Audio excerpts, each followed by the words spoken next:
Maksud berserah diri kepada Allah, bersandar kepadanya, dan menyerahkan segala urusan kepadanya mesti difahami dengan mendalam. Kita hendaknya memasang niat yang baik dan beramal bersesuaian dengan makom kita. Makom kita itu gini, wow, kita termasuk ahli asbab apa ahli tajrid, kita sesuaikan itu. Allah yang menggerakkan niat dan melaksanakan amal tersebut. Jadi sing ngrentekne niat kita ning jero ati, kita duwe pengen apa? Niku Gusti Allah ya. Berarti kan sumbernya teko Gusti Allah. Maten-maten mergo wis tercipta niat niki, akhirnya menggerakkan amal kita. Amal kita niki ya sing gerakne Gusti Allah. Panggah sumbernya saka Gusti Allah. Mulane iki kudu didasari perlakuan ini sandarane nang Gusti Allah niku. Lah nek ngono, kok akhirnya balik nang Gusti Allah. Mergo diserahne karo Gusti Allah, maka ini sudah menjadi hak mutlak Allah. Apakah nanti oleh Allah akan direalisasikan utawi boten. Cara pelaksanaannya adalah hak mutlak Allah. Kemungkinan kita tidak sempat melihat dasar yang kita bina siap menjadi bangunan. Namun kita yakin bangunan itu akan siap karena Allah mengambil hak pelaksanaannya. Nah, terus contohnya ini wonten malih ceritanya ini kok. Cerita pedet emas ini kok. Kaitannya pedet emas ini kok wonten cerita ngeten. Jadi enten setunggal keluarga niku kehidupanipun pas-pasan. Lajeng keluarga ini dikaruniai anak setunggal. Terus wong tua nih bapak ini ki kroso, koyok-koyok niku kroso. Dek niku ketok-ketok uripe ora bakal menangi begini anak. Akhirnya piye? Piyambake niku kepingin duwe tinggalan kangge anake. Akhirnya dek nuntun pedet mlebu ning alas. Nuntun pedet mlebu ning alas. Nah, ketika dia ini pun dugi alas, pedet itu diculne. Yang sepah niku lagi pasrah dhateng Gusti Allah. Gusti, kula titipaken pedet kula niki dhateng panjenengan kangge benjang kebutuhane anak-anak kula. Dipasrahne ngoten. Akhirnya bapak ini ninggal, anake sik cilik. Begitu anak iku wis mulai rada dewasa, niki dididik kali ibuke sehingga anak niki jadi anak sing solih, dididik kali ibuke. Begitu anak itu mulai rada gede, karo ibuke diceritani, "Le, biyen niku bapakmu iki ninggalne warisan karo sampeyan. Tapi warisan iki karo bapakmu dititipne ning alas kono. Wis saiki golek ana ning alas kono." Ternyata ketemu ya pedet niku. Lah aneh pedet niku ngeten.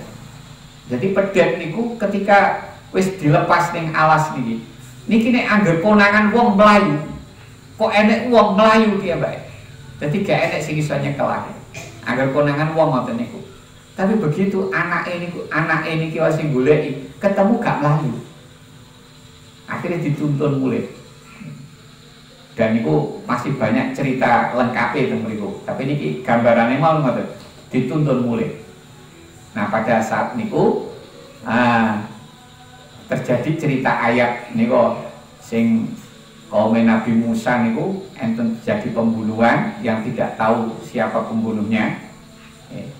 Terus akhirnya kaum Nabi Musa niku menuntut dateng Nabi Musa kon ndonga nang Gusti Allah kon nyuwun ampriye weruh sapa sing melakukan pembunuhan ini mah. Akhirnya diluluskan oleh Nabi Musa ndonga dhateng Gusti Allah. lajeng kalih Gusti Allah didhawuhi supaya mbelek sapi. Nah, akhirnya kaum Bani Israil itu diceritani, sampean kabeh nek kepengin roh sapa sing mateni kuwi, golek sapi, belen sapi. Lah wong iku kaume kan yo wong kaum Bani Israil iki wong cerdas-cerdas. Wong cerdas-cerdas. Mulane sampai saiki yo terkenal cerdas-cerdas nih. Jadi begitu dijawab oleh Nabi Musa kaya gak trimo dhek, gak nyambung karo penyuwune. Wong karepe dhek kepingin roh sapa sing mateni kok kongkon beleh pedet apa sambungane? Gak nyambung. Mulane dhek iki koyok-koyok gak percaya. Akhirnya oleh dateng Nabi Musa, wis jeneng sampeyan takokne meneh. Sapi sing piye sing kudu tak beleh? Sampai akhirnya disifati. Lah mergo dhek brengkelan ngoten niku, akhirnya malah kangelan dhewe. Mbasa disifati sapine sing koyok emas, ya. Sapine sing koyok emas niki akhirnya golek ning pasar ndi ra ketemu. Gak nemu. Akhirnya ketemune nggih namung setunggal kok sapi sing diingu karo bapake dititipne ning alas, akhirnya dijikuk anake niki. Niki sing asale regane murah, niki dadi akhirnya berkali-kali lipat regane malih. Mergo napa? Ora enek liyane, ora enek tunggale, anake ukur kuwi. Lah niki inilah menapa sing dilakoni anak niku, dilakoni wong tuwa niku, dilakoni bapak niku. Dek iki ra ketok ra roh iki keberhasilan piye mboten roh. Tapi ternyata keberhasilan itu dinyatakan ketika anak ini sampun mulai rada gede. Nikilah pendidikan hikmah ingkang nomor 3 sekawan iki. Pun niki riyen monggo sing badhe takrep.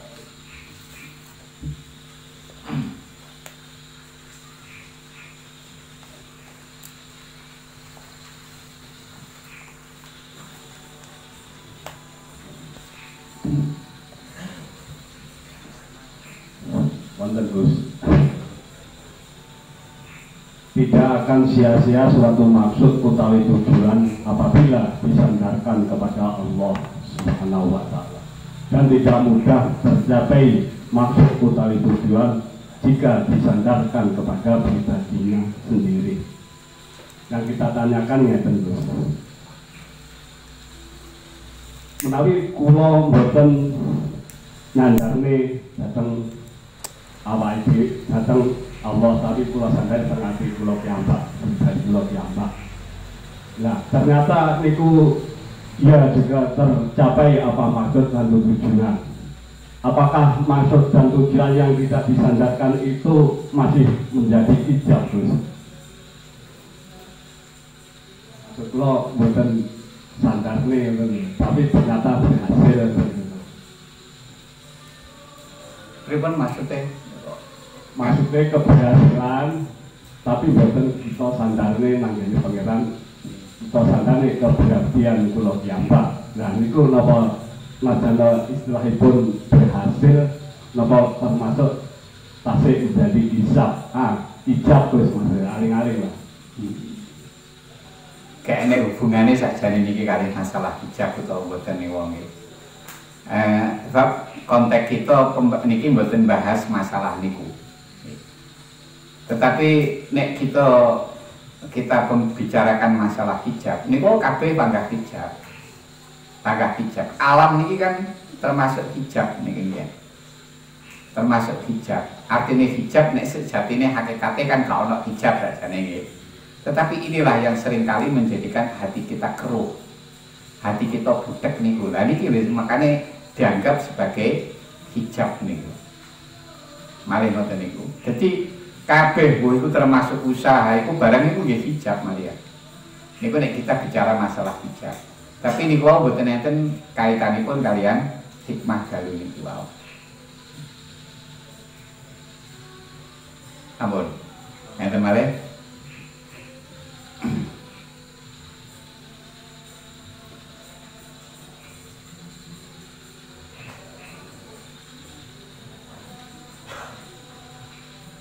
Masail.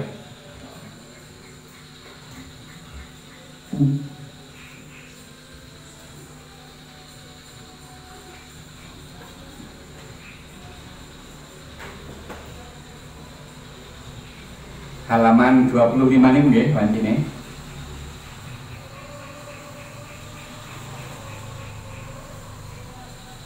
Bagaimana hukumnya mengeluarkan zakat dengan berupa uang? Niku nggih. Pertanyaan, bagaimana hukumnya mengeluarkan zakat dengan berupa uang? Niki berarti maksudnya seperti zakat fitrah, zakat tijaroh. Nek zakat tijaroh niku nggih duit. Zakat napa?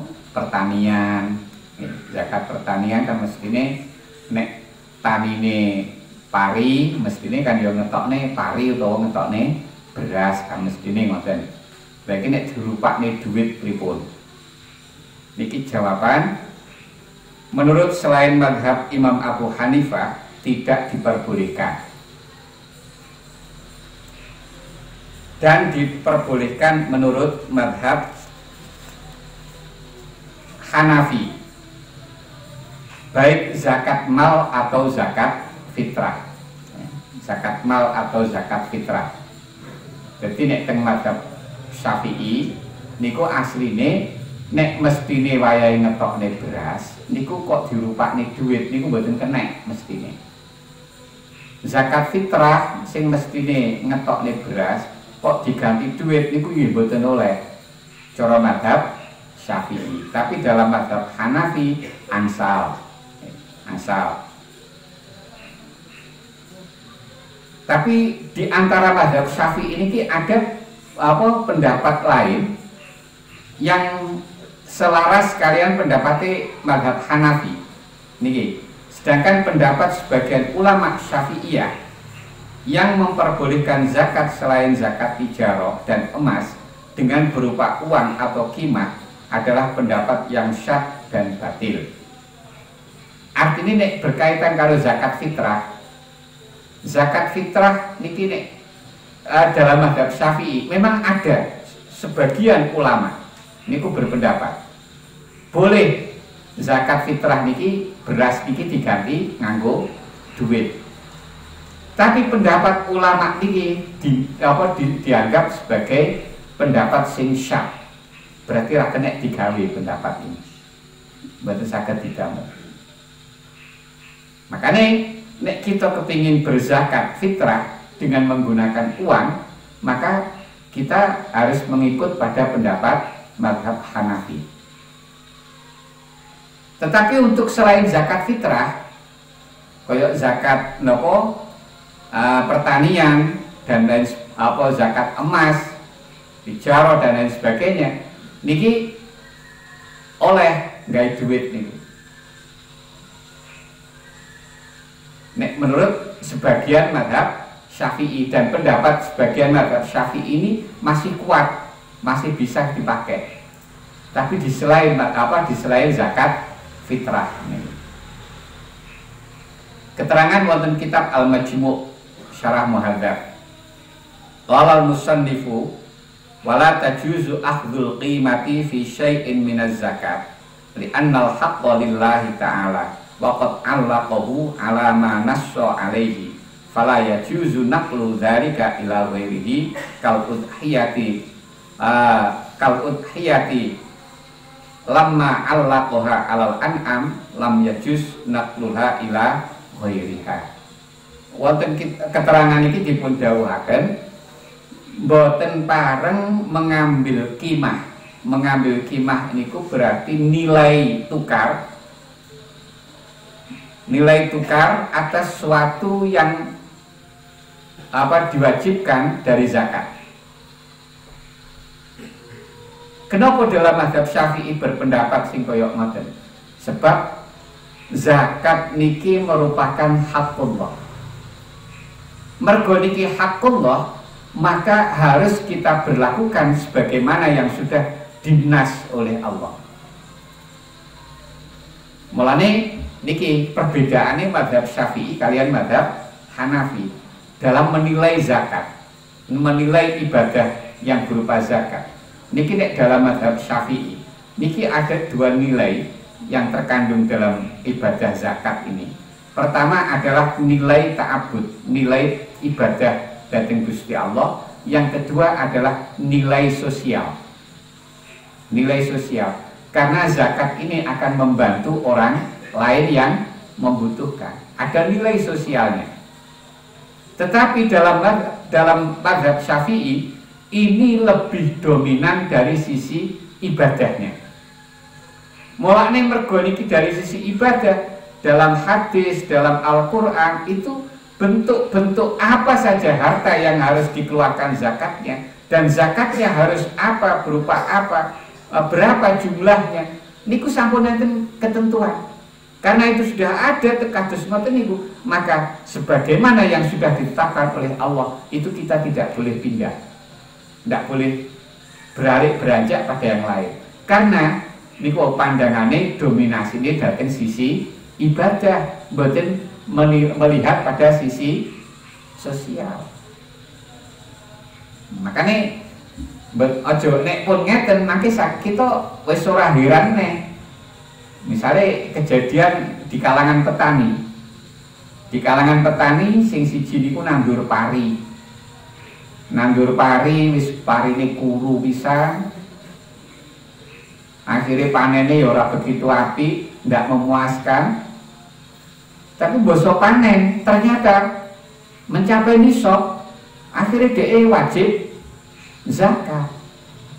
Padahal mau biaya mupuk, biaya nubar, tapi pada wajib zakat.